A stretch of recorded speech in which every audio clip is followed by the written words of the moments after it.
Propaganda था, वही एक सुपर पावर अमेरिका, जिसने ये सारी चीजें वही उनकी बताई हुई और वो उठा के डाल के और इतना बड़ा एक इल्जाम पाकिस्तान पे और मुझ पे लगा दिया कि यहाँ इस तरह के लोग रहते हैं और इस तरह के गलत काम करते हैं। मैं एक पुलिस फोर्स का एसएसपी था और हम दहशतगर्दों से लड़ते हैं।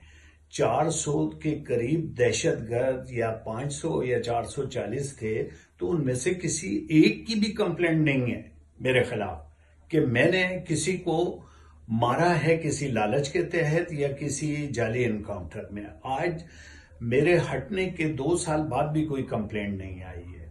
इसके अलावा अगर ऐसी चीज नहीं है तो अमेरिका को माफी मांगनी पड़ेगी, नहीं तो उसको साबित करना पड़ेगा।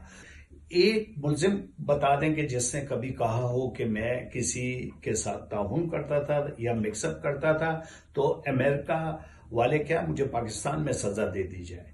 अगर ऐसी चीज नहीं है तो अमेरिका को माफी मांगनी पड़ेगी, नहीं तो उसको साबित करना पड़ेगा।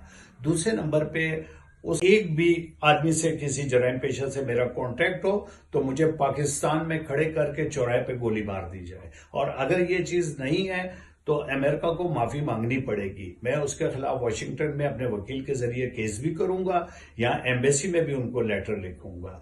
ये इस तरह हमारे मुल्क को बदनाम करना, इस तरह हमारे कश्मीर इशू से डाइवर्ट करना हमारी जो है जद्दोजहद को, जो कि एक सरासर जो है ज्यादती है।